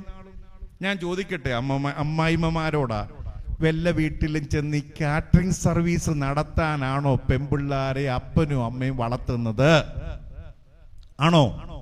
മിണ്ടുന്നില്ലല്ലോ. നല്ല സുന്ദരിമാരായ പെൺപിള്ളാരെ ചില വീട്ടിൽ കല്യാണം കഴിച്ച് വിട്ടിട്ട് 2-3 കൊല്ലം കഴിയുമ്പോ കോലം കെട്ടുപോകുന്ന നമ്മൾ കണ്ടിട്ടില്ലേ? കോലം കെട്ടുപോകുന്നതാണോ കെടിയിക്കുന്നതാണോ? പറ. എൻ്റെ ഭാര്യ ആരെ കളിയാക്കുകയല്ല കേട്ടോ, ഒരു ഭാര്യ ആയുർവേദ ഡോക്ടറെ. ഈ 10-60 വയസ്സ് കഴിഞ്ഞ് കഴിയുമ്പോൾ ചില അമ്മച്ചിമാർ ചികിത്സയ്ക്ക് വേണ്ടി കടന്നു വരും. കളിയാക്കുമല്ല കേട്ടോ. ഇല്ല, ഭരതനാട്യം കളിക്കാൻ പോകുന്ന പോലെ തിത്തോം തിരികടവും തിന്തോന്നും പറഞ്ഞാ നടന്നു പോകുന്നേ. കളിയാക്കുമല്ലേ? തന്നങ്ങനെ ആയതാണോ ആക്കിയതാണോ? തന്നങ്ങനെ ആയതാണോ ആക്കിയതാണോ? മിണ്ടുന്നില്ലല്ലോ. ആക്കിയതാണ്. ചില അമ്മമ്മമാർ പറയും, സന്തോഷത്തോട് പറയും, അച്ഛാ എൻ്റെ അച്ഛൻ 8:30 എന്നൊരു സമയമുണ്ടെങ്കിൽ ദോശയും സാമ്പാറും, 12 മണി എന്നൊരു സമയമുണ്ടെങ്കിൽ ചോറും കറിയും, 4 മണി എന്നൊരു സമയമുണ്ടെങ്കിൽ ചായയും വടയും, 8 മണി എന്നൊരു സമയമുണ്ടെങ്കിൽ ചപ്പാത്തി മുട്ടക്കറിയും. അച്ഛാ 1 മിനിറ്റ് താമസിച്ചാലുണ്ടല്ലോ മനുഷ്യന്റെ മുഖം അങ്ങ് മാറും. ഇതിന് ഞാൻ പറയുന്ന ഒരു കാര്യമുണ്ട്, അഹങ്കാരം എന്ന് പറയും. മനസ്സിലാകുന്നു? വേറൊന്നുമല്ല. എന്തുവാണ് അഹങ്കാരം? 12:30 ആയാലും എന്തോ ചത്തുപോകൂ, 8:30 ആയാലും എന്തോ ചത്തുപോകൂ. നമ്മളെല്ലാം ഓർക്കേണ്ട കാര്യം, ഭർത്താക്കന്മാരെ, പുരുഷന്മാരെ, ഭാര്യ ജീവിച്ചിരിക്കുന്നിടത്തോളം കരുതലും സ്നേഹവും കിട്ടിയ ഒരു കാലം ഒരു ഭാര്യ മരിച്ചു പോകുന്ന ഒരു ഭർത്താവിന് പിന്നീട് ഒരിക്കലും കിട്ടത്തില്ല. ഒരു ഭാര്യ മരിച്ചുപോയ ഒരു ഭർത്താവിന്റെ പരിഭവമുണ്ട്. ഒരു ഫേസ്ബുക്കിൽ ഇങ്ങനെ കാണുകയാണ്. വളരെ സ്നേഹനിധിയായ ഒരു ഭാര്യയാണ്, കരുതലോടെ കൈവെള്ളയിൽ കൊണ്ടു നടക്കുന്ന സ്നേഹനിധിയായ ഒരു ഭാര്യ. ഈ ഭാര്യ അങ്ങനെ മരിച്ചു പോകുന്നതിന് ശേഷമുള്ള ആദ്യ രാത്രിയില് ഈ മനുഷ്യൻ അങ്ങനെ കിടന്നുറങ്ങുകയാണ്. ഉറക്കമുണർന്നു, ഇടയ്ക്ക് എഴുന്നേറ്റ് വെള്ളം കുടിക്കുന്ന ശീലമുണ്ട്. എല്ലാ ദിവസവും ഭാര്യ അങ്ങനെ കിടക്കയോട് ചേർന്നുള്ള ടേബിളിൽ ഒരു ജഗ് വെള്ളം കൊണ്ട് വെക്കുമായിരുന്നു. പക്ഷെ ഭാര്യ മരിച്ചുപോയ ആദ്യ രാത്രിയിൽ ഈ മനുഷ്യൻ അങ്ങനെ അർദ്ധരാത്രിയിൽ ഉണർന്നെഴുന്നേൽക്കുമ്പോൾ, ദാഹിച്ചിട്ട് എഴുന്നേൽക്കുമ്പോൾ തപ്പി നോക്കുമ്പോൾ എന്തില്ല? വെള്ളമില്ല. ആ മനുഷ്യൻ അങ്ങനെ എഴുന്നേറ്റിട്ട് മകന്റെ മുറിയിൽ ചെന്ന് വിളിക്കുകയാണ്, മകനെ എനിക്കിച്ചിരി വെള്ളം തരണം. മകൻ വാതിൽ തുറന്ന് സ്നേഹത്തോടെ അപ്പന് രാത്രിയിൽ വെള്ളം എടുത്തു കൊടുത്തു. 2ാമത്തെ ദിവസവും ഈ മനുഷ്യൻ അങ്ങനെ എഴുന്നേറ്റിട്ട് ദാഹജലത്തിന് വേണ്ടി മകന്റെ വാതിക്കൽ മുട്ടുകയാണ്. ആദ്യ ദിവസം കണ്ട മുഖമല്ല 2ാമത്തെ ദിവസം. 3ാമത്തെ ദിവസം ഈ മനുഷ്യൻ അങ്ങനെ ചെന്ന് മുട്ടുകയാണ്. 3ാമത്തെ ദിവസം മരുമകളുടെ മുഖമാ കണ്ടത്. പിന്നെ മനുഷ്യൻ ഒരിക്കലും ആ വാതിക്കലിൽ മുട്ടാനായിട്ട് പോയിട്ടില്ല. അതുകൊണ്ട് ഗൃഹനാഥന്മാരെ, ഒരു ഭാര്യ സ്നേഹിച്ചതുപോലെ, ഭാര്യ കരുതിയതുപോലെ, ഭാര്യ കൊണ്ടു നടന്നതുപോലെ ഈ ലോകത്തിലെ സമ്പന്നന്മാരായ ഒരു മക്കൾക്കും ഒരപ്പനെയും അങ്ങനെ സഹിക്കാൻ പറ്റത്തില്ല. അതുകൊണ്ട് അച്ചായന്മാരെ ഇടയ്ക്കിടയ്ക്ക് ഇരുന്ന് പ്രാർത്ഥിക്കണം, ദൈവമേ അവൾ ഇരിക്കുമ്പോ തന്നെ എന്നെ നീ മേളിലോട്ട്, ഇപ്പോഴൊന്നും പ്രാർത്ഥിക്കണ്ട കേട്ടോ, ഒരു 19 കൊല്ലം കൂടെ കഴിഞ്ഞ് പ്രാർത്ഥിച്ചാൽ മതി. അവൾ ഇരിക്കുമ്പോ തന്നെ എന്നെ നീ മേളിലോട്ട് എടുക്കണേ. ചുരുക്കത്തിൽ ഏതൊരു ഭർത്താവിന്റെ ജീവിതത്തിലും ഭാര്യയാണ് ഒരു അനുഗ്രഹം. ഇനിയും ഓർക്കേണ്ട കാര്യമുണ്ട്, പലപ്പോഴും പല സ്ത്രീകളിലേക്ക് കഴിഞ്ഞിടയ്ക്ക് നമ്മുടെ ശാസ്താംകോട്ടയൊക്കെ ഒരു മരുമകളുടെ വിഷയങ്ങളൊക്കെ കണ്ടല്ലോ. നമ്മളെല്ലാം ഓർക്കേണ്ട കാര്യം, ഒരു മരുമകളും ഒരു വീട്ടിലേക്ക് ഒരു കലഹമുണ്ടാക്കാനായിട്ടല്ല കടന്നു വരുന്നത്. മന്ത്രകോടി ഉടുത്ത് നിലവിളക്കുമായി സുന്ദരിയായി വലത്തുകാല് വച്ച് ഏതൊരു പെൺകുട്ടിയും ആ വീട്ടിലേക്ക് വരുമ്പോൾ അവൾ ആഗ്രഹിക്കുന്ന ഒരു കാര്യം, എൻ്റെ ദൈവമേ, ഞാൻ വന്നത് നിമിത്തം ഈ ഭവനത്തിന് അനുഗ്രഹം ഉണ്ടാകണമേ എന്ന പ്രാർത്ഥനയാണ്. ഞാൻ വന്നത് നിമിത്തം അനുഗ്രഹിക്കപ്പെട്ട ഈ തലമുറ ഈ ഭവനത്തിനുണ്ടാകണമേ എന്ന ആഗ്രഹത്തോടു കൂടിയാണ് കടന്നു വരുന്നത്. പക്ഷെ അതിന് വിരുദ്ധമായിട്ട് ഒരു സ്ത്രീയിൽ നിന്ന് നെഗറ്റീവായി വേദനിപ്പിക്കുന്ന ഒരു പ്രതികരണം ഉണ്ടാകുന്നെങ്കിൽ അവളെ കൊണ്ടങ്ങനെ പറയിപ്പിച്ചതും ചെയ്യിച്ചതിൻ്റെയും ആരാണ്? ആ വീട്ടുകാരാണ്. മനസ്സിലാകുന്നു? ആ വീട്ടുകാരാണ്. അതുകൊണ്ട് ജീവിതയാത്രയിൽ പലപ്പോഴും നമ്മൾ ഓർക്കണം, എൻ്റെ അമ്മ ചെയ്ത ഒരു ത്യാഗമാണ് എൻ്റെ അപ്പൻ ഇന്ന് ഈ നിലയിലായത്. എൻ്റെ ഭാര്യ അവിടെ അപ്പനെയും വീട്ടുകാരെയും എല്ലാം ഉപേക്ഷിച്ചിട്ട് ചെയ്തൊരു ത്യാഗം കൊണ്ടാണ് ഞാൻ ഇന്ന് ഈ നിലയിലുമായതും. ഓരോ സ്ത്രീയും ചെയ്ത ഏറ്റവും വലിയൊരു ത്യാഗം. അതുകൊണ്ട് ഓർക്കണം, ജീവിതയാത്രയിൽ വലത്ത് ഒരു ഗൃഹസ്ഥ, ഒരു ഭാര്യ അങ്ങനെ ഹൃദയത്തോടെ ചേർന്ന് നിന്നിട്ടുണ്ടെങ്കിലുണ്ടല്ലോ, ഒരു ഭർത്താവും ഒരിക്കലും തകർന്നു പോവുകയില്ല. വലത്തുവശത്ത് ഭാര്യയാണെങ്കിൽ ഇടത്തുവശത്ത് അപ്പൻ്റെ ആരാ ഉണ്ടാകേണ്ടത്? മക്കളാണ്. വലത്തുവശത്ത് ഭാര്യയാണെങ്കിൽ ഒരപ്പന്റെ ഇടത്തുവശത്ത് നിൽക്കേണ്ടത് മക്കളാണ്. ആധുനിക കാലഘട്ടത്തിൽ ഓരോ മക്കളും ഇന്ന് വെല്ലുവിളിയാണ്. ആധുനിക കാലഘട്ടത്തിൽ ഓരോ വിഭാഗ ശുശ്രൂഷയും നടക്കുന്നതിന്റെ എണ്ണം ദേവാലയത്തിൽ കുറയുകയാണ്. ദേവാലയത്തിൽ വെച്ചൊരു വിഭാഗ ശുശ്രൂഷ നടന്നാൽ തന്നെ ആദ്യം ആ മണവാളനെയും മണവാട്ടിയെയും നമ്മളൊന്ന് അഭിനന്ദിക്കണം. എന്താണെന്നറിയാമോ? ആധുനിക രാഷ്ട്രീയ ബോധ്യവും സംസ്കാരവും എല്ലാം പഠിപ്പിക്കുന്ന ഒരു കാര്യമുണ്ട്.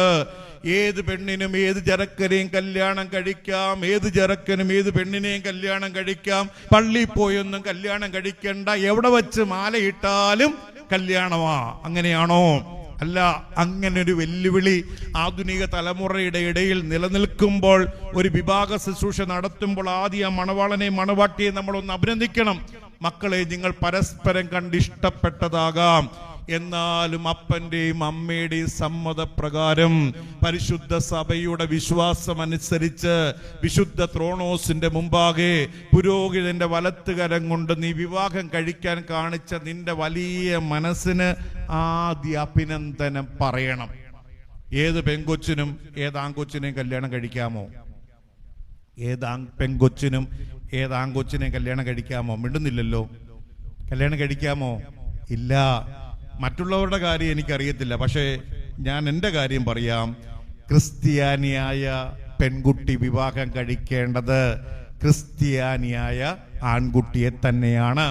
ക്രിസ്ത്യാനിയായ ആൺകുട്ടി വിവാഹം കഴിക്കേണ്ടത് ക്രിസ്ത്യാനിയായ പെൺകുട്ടിയെ തന്നെയാണ്. ഒന്നോർക്കേണ്ട കാര്യം, പലപ്പോഴും ഈ ആൺകുട്ടികളുണ്ടല്ലോ, പിടിക്കുകയാണെങ്കിൽ നല്ല പുളിങ്കമ്പയിലെ പിടിക്കത്തുള്ളൂ. ഏറ്റവും കൂടുതൽ മണ്ടത്തരം കാണിക്കുന്ന ആരാണ്? പെൺകുട്ടികളാ. ഒരു പ്രേമം ഇങ്ങനെ അവസാനം കലക്കി തിരിഞ്ഞ് വികാരിയച്ഛൻ്റെ അടുക്കിലേക്ക് വന്നു കഴിഞ്ഞപ്പോൾ ഞാൻ ചോദിച്ചു, എന്താ മോളെ നീ അവൻ്റെ പുറകിന് പോയത്? നിന്റെ അപ്പൻ്റെ അമ്മയുടെ സ്നേഹം കളഞ്ഞിട്ട് നീ എന്താണ് അവൻ്റെ പുറകിന് പോയത്? ഉടനെ പെൺകൊച്ചെന്നോട് പറയും, എൻ്റെ അച്ഛാ, ഞാൻ ട്യൂഷന് സൈക്കിള് ചവിട്ടി പോകുകയായിരുന്നച്ചാ. സൈക്കിള് ചവിട്ടി പോകാൻ നേരത്ത് സൈക്കിളിന്റെ കാറ്റങ്ങ് പോയച്ചാ. കാറ്റ് പോയപ്പം കാറ്റടിച്ചു തന്നത് അവനാച്ചാ. എനിക്കൊരിക്കലും അവനെ മറക്കാൻ പറ്റത്തില്ല. നീ ഗുണം പിടിക്കത്തില്ല, മുടിഞ്ഞു പോത്തേ ഉള്ളൂ കേട്ടോ. കാരണം എൻ്റെ മക്കളെ എന്താണെന്നറിയാമോ? കാണപ്പെടാത്ത ദൈവം കഴിഞ്ഞാൽ കാണപ്പെടുന്ന രണ്ട് ദൈവങ്ങൾ ആരാ? ഉറക്കെ പറ. അപ്പനും അമ്മയുമാണ്. കാണപ്പെടാത്ത ദൈവം കഴിഞ്ഞാൽ കാണപ്പെടുന്ന രണ്ട് ദൈവങ്ങൾ അപ്പനും അമ്മയുമാണ്. ഞാൻ ഓർക്കുകയായിരുന്നു, പ്രീ ഡിഗ്രി മർത്തോമ കോളേജിലെ പഠിക്കുന്നത്. ഇച്ചിരി കൂടെ സൗന്ദര്യം കൂടിക്കോട്ടെന്നും കണ്ട് എന്ത് ഫെയർ ആൻഡ് ലവ്ലി ഇട്ടുകൊണ്ട് നടന്നാന്നറിയാമോ? കേട്ടോ, ഇച്ചിരി കൂടെ. കാരണം ഇപ്പോഴത്തെ പെൺപിള്ളേർ കെട്ടിക്കൊണ്ട് പോകുന്നതിനെ കാണുമ്പോഴാണ് ഞാൻ ഓർക്കുന്ന, ദൈവമേ, ഇത്ര ഒരുങ്ങേണ്ട കാര്യമൊന്നും ഇല്ല എന്ന്. എന്താണെന്നറിയാമോ? ഇപ്പോഴത്തെ മാലാഖമാരെ പോലെയുള്ള ചില പെൺപിള്ളേർ കെട്ടിക്കൊണ്ട് പോകുന്നതിനെ കണ്ടു കഴിഞ്ഞാലുണ്ടല്ലോ, കുളിക്കണ്ട, നനയ്ക്കണ്ട, മുടി വെട്ടണ്ട. മനസ്സിലാകുന്നോ? 25 വയസ്സുകാരൻ ഇടുന്നത് 12 വയസ്സുകാരൻ്റെ നിക്കറും പിന്നിനുമാണ് ഇടുന്നത്. പലപ്പോഴും നമ്മൾ ഓർക്കേണ്ട കാര്യം, ഒരു ഡോക്ടറും ഒളിച്ചോടിപ്പോയതായിട്ട് നമ്മൾ കേട്ടിട്ടില്ലല്ലോ. കേട്ടിട്ടുണ്ടോ? ഒരു എഞ്ചിനീയറും ഒളിച്ചോടിപ്പോയത് നിങ്ങൾ ആരെങ്കിലും കേട്ടിട്ടുണ്ടോ? ഇല്ല. ഒരു അധ്യാപകനും ഒളിച്ചോടിപ്പോയത് നമ്മൾ കേട്ടിട്ടില്ലല്ലോ. വേലയും കൂലി ഇല്ലാത്തവനെ എന്ത് ചെയ്തിട്ടുള്ളൂ? ഒളിച്ചോടിപ്പോയിട്ടുള്ളൂ, പിന്നാലെയും പോയിട്ടുള്ളൂ. നമ്മളൊക്കെ അതുകൊണ്ട് ഓർക്കേണ്ട കാര്യം, എൻ്റെ കുഞ്ഞുങ്ങളെ, അപ്പനെ അമ്മയെ സങ്കടപ്പെടുത്തരുത്. ഈ പ്രേമവിവാഹവും അറേഞ്ച്ഡ് മാരേജ്, ലവ് മാരേജും അറേഞ്ച്ഡ് മാരേജും തമ്മിലുള്ള വ്യത്യാസം എന്താണെന്ന് ചോദിച്ചാൽ ഫേസ്ബുക്കിൽ കണ്ടതാ കേട്ടോ. ഈ അറേഞ്ച്ഡ് മാരേജ് എന്താണെന്ന് ചോദിച്ചു കഴിഞ്ഞാൽ, നമ്മളിങ്ങനെ റബ്ബറും തോട്ടത്തിൽ കൂടി പോവുകയാണെന്ന് കരുതുക. റബ്ബറും തോട്ടത്തിൽ കൂടി പോകുന്ന ഉടനെ ഓർക്കാപ്പുറത്തൊരു പാമ്പ് വന്ന് കടിക്കുന്നതിനെയാണ് എന്തെന്ന് പറയുന്നത്? അറേഞ്ച്ഡ് മാരേജ് എന്ന് പറയുന്ന. ലവ് മാരേജ് എന്തെന്ന് അറിയാമോ? നമ്മളിങ്ങനെ റബ്ബറും തോട്ടത്തിൽ കൂടി പോകും, ഒരു പൊത്ത് കാണും, പൊത്തിനകത്തോട്ട് കൈയിടും, അകത്തിരിക്കുന്ന പാമ്പിനെ പുറത്തോട്ടെടുത്ത് കടികൊള്ളുന്നതിനെ നമ്മൾ എന്തെന്ന് പറയുന്നത്? Love marriage. എന്തായാലും പാമ്പ് കടിക്കും. പാമ്പ് കടിച്ചവരാ ഇവിടെ ഇരിക്കുന്നവരെല്ലാവരും, മനസ്സിലാകുന്നു? എന്തായാലും പാമ്പ് കടിക്കും. ഒറ്റ കാര്യമേ ഉള്ളൂ, പ്രേമിച്ചോ പ്രേമിക്കാതെയോ കല്യാണം കഴിക്കുക. പക്ഷെ ഒറ്റ കാര്യമുള്ളൂ, അപ്പനെ അമ്മയും സങ്കടപ്പെടുത്തരുത്, അപ്പനെയും അമ്മയും വേദനിപ്പിക്കരുത്. അപ്പനും അമ്മയും ഏത് കുടുംബ മഹിമയിൽ പിറന്നവനാണെങ്കിലും എത്ര സമ്പന്നനാണെങ്കിലും മക്കള് തോപ്പിച്ചാൽ പിന്നെ തല ഉയർത്തി നിൽക്കാൻ പറ്റത്തില്ല. മനസ്സിലാകുന്നു? മക്കൾ തോപ്പിച്ചാൽ ഒരപ്പനും അമ്മയ്ക്ക് ഒരിക്കലും അഭിമാനത്തോടെ തല ഉയർത്തി നിൽക്കാൻ പറ്റുകയില്ല. അതുകൊണ്ട് എൻ്റെ മക്കളെ, അപ്പൻ്റെയും അമ്മയുടെ ഇഷ്ടം ഒരു ഗൃഹസ്ഥൻ അങ്ങനെ നിലനിൽക്കണമെങ്കിൽ വലത്ത് ദാനമായിട്ട് നൽകിയ ഭാര്യ, ഇടത്താരാ നിൽക്കേണ്ടത്? മക്കളുമാണ്. 3 കാര്യങ്ങൾ ഞാൻ ഞങ്ങളുടെ ശ്രദ്ധയിലേക്ക് കൊണ്ടുവന്നു. കാനാവിലെ കല്യാണത്തിലെ ഗൃഹസ്ഥനെ നിലനിർത്തുന്നതിലെ 3 കാര്യങ്ങൾ: 1, ദൈവത്തിന്റെ കരമാണ് നടത്തുന്നതെന്ന ബോധ്യം; 3, ദൈവത്തിന്റെ കരത്തിലാണ് ഇരിക്കുന്നതെന്ന ബോധ്യം; 4, ഇടത്തും വലത്തും ദാനമായിട്ട് നൽകിയവർ കൂടെയുണ്ട് എന്ന ബോധ്യം; 4, കർത്താവിന്റെ സാന്നിധ്യം എന്റെ ഭവനത്തിലുള്ളതാകിയാൽ മാറ്റമുണ്ടാക്കാൻ എന്റെ കർത്താവിന് പറ്റുമെന്ന ബോധ്യം. കർത്താവിന്റെ സാന്നിധ്യം എന്റെ ഭവനത്തിലുള്ളതാകിയാൽ മാറ്റമുണ്ടാക്കാൻ എന്റെ കർത്താവിന് പറ്റുമെന്ന ബോധ്യം. ഭവനം ആര് തന്നതാണ്? ഉറക്കെ പറ. നമ്മുടെ ഭവനം ആര് തന്നതാണ്? ദൈവം തന്നതാണ്. മക്കളെ ആര് തന്നതാണ്? ദൈവം തന്നതാണ്. എല്ലാം ദൈവത്തിന്റെ ദാനമാണെങ്കിൽ അതിനകത്തെല്ലാം ദൈവത്തിന്റെ സാന്നിധ്യം ഉണ്ടാകും. അങ്ങനെയെങ്കിൽ ഓർക്കുക, കർത്താവിന്റെ സാന്നിധ്യം എന്റെ ഭവനത്തിലുണ്ടെങ്കിൽ മാറ്റമുണ്ടാക്കാൻ എന്റെ കർത്താവിന് പറ്റും. 1 രാജാക്കന്മാരുടെ പുസ്തകം 18-ാം അധ്യായം. ബാലിന്റെ വിഗ്രഹം സേവിക്കുന്ന 450 പ്രവാചകന്മാർ ആരുടെ ദൈവമാണ് ജീവനുള്ള ദൈവം എന്ന ഒരു വെല്ലുവിളി ഉയർത്തുകയാണ്. എതിര് നിൽക്കുന്നത് ഏലിയാവും മറുവശത്ത് നിൽക്കുന്ന ബാലിന്റെ വിഗ്രഹം സേവിക്കുന്നവരും. ആദ്യം ബാലിന്റെ വിഗ്രഹം സേവിക്കുന്ന 450 പ്രവാചകന്മാർക്ക് അവസരം കൊടുക്കുക. അവരൊരു യാഗപീഠം പണിത് വെച്ചു, കാളയെ അറുത്ത് വെച്ചു. ബാലെ ഇറങ്ങി വരണമേ, ബാലെ ഇറങ്ങി വരണമേ എന്നുറക്കെ നിലവിളിക്കുകയാ. ഉച്ചവരെ നിലവിളിച്ചു. യാതൊരു യാഗവസ്തുവിന് യാതൊരു മാറ്റവും ഉണ്ടായില്ല. തോറ്റു തുന്നം പാടിക്കഴിയുമ്പോൾ ഏലിയാവിന് അവസരം കൊടുക്കുകയാണ്. ഏലിയാവ് ഒരു യാഗപീഠം പണിതു വെച്ചു. 2 സെയാ വിത്ത് വിതയ്ക്കാൻ വലിയൊരു തോടുണ്ടാക്കി. തോട്ടിൽ വെള്ളം നിറച്ചു. 4 ബക്കറ്റ് വെള്ള യാഗവസ്തുവിന്മേൽ, 4 ബക്കറ്റ് വെള്ള യാഗവസ്തുവിന്മേൽ, വീണ്ടും 4 ബക്കറ്റ് വെള്ളം യാഗവസ്തുവിന്മേൽ. ബലിപീഠവും യാഗവസ്തുവിനെയും ഒരുക്കി വെച്ചിട്ട് ഏലിയാവ് സ്വർഗത്തിലേക്ക് നോക്കി ഒറ്റ പ്രാർത്ഥന: എന്റെ കർത്താവേ, എന്നോടൊന്ന് ഉത്തരമരുളേണമേ. ഈ ജനം വിശ്വസിക്കേണ്ടതിന് അഗ്നി ഇറക്കി ഈ യാഗവസ്തുവിനെ ദഹിപ്പിക്കണമേ എന്നുള്ള ഒറ്റ പ്രാർത്ഥന. ഏലിയാവ് ആത്മാർത്ഥതയോടെ സ്വർഗത്തിലേക്ക് നോക്കി പ്രാർത്ഥിച്ച ഉടനെ തന്നെ സ്വർഗത്തിൽ അഗ്നി ഇറക്കി യാഗവസ്തുവിനെയും ബലിപീഠത്തെയും യഹോവയാകുന്ന ദൈവം ദഹിപ്പിച്ചു കളയുകയാണ്. ഇതേ പ്രാർത്ഥനയാണ് വിശുദ്ധ കുർബാനയുടെ മധ്യത്തിൽ എന്റെ പുരോഹിതൻ 2 കരവും സ്വർഗത്തിലേക്ക് ഉയർത്തി പ്രാർത്ഥിക്കും: എന്റെ കർത്താവേ, എന്നോടൊന്ന് ഉത്തരമരുളേണമേ. എന്റെ കർത്താവേ, എന്നോടൊന്ന് ഉത്തരമരുളേണമേ. എന്റെ കർത്താവേ, എന്നോടൊന്ന് ഉത്തരമരുളേണമേ. അടുത്ത പ്രാർത്ഥനയോ: പരിശുദ്ധാത്മാവ് ഇറങ്ങി ഈ അപ്പത്തെ കർത്താവിന്റെ ശരീരവും പരിശുദ്ധാത്മാവ് ഇറങ്ങി ഈ വീഞ്ഞിനെ കർത്താവിന്റെ രക്തവുമായി രൂപാന്തരപ്പെടുത്തണമേ. അങ്ങനെയെങ്കിൽ പുരോഹിതൻ നിങ്ങളുടെ നാവിന്മേൽ തരുന്നത് അപ്പമാണോ ശരീരമാണോ? ഉറക്കെ പറ. ശരീരം. പുരോഹിതൻ നിങ്ങളുടെ നാവിന്മേൽ തരുന്നത് വീഞ്ഞാണോ രക്തമാണോ? എന്താണ്? രക്തമാണ്. ബലിപീഠത്തിന്റെ മേൽ പരിശുദ്ധാത്മാവ് ഇറങ്ങിക്കഴിഞ്ഞാൽ അത് സാധാരണ അപ്പമല്ല, കർത്താവിന്റെ ശരീരം. പരിശുദ്ധാത്മാവ് ബലിപീഠത്തിന്റെ മേൽ ഇറങ്ങിക്കഴിഞ്ഞാൽ സാധാരണ വീഞ്ഞല്ല, അത് കർത്താവിന്റെ രക്തം. അങ്ങനെയെങ്കിൽ ഈ കാസായും ബീലാസയും ഒഴിഞ്ഞിട്ടാണ് പുരോഹിതൻ പല പ്രാവശ്യം വലത്തുകരം കൊണ്ട് സമാധാനം ജനത്തിന്റെ മേൽ വാരി വിതറും.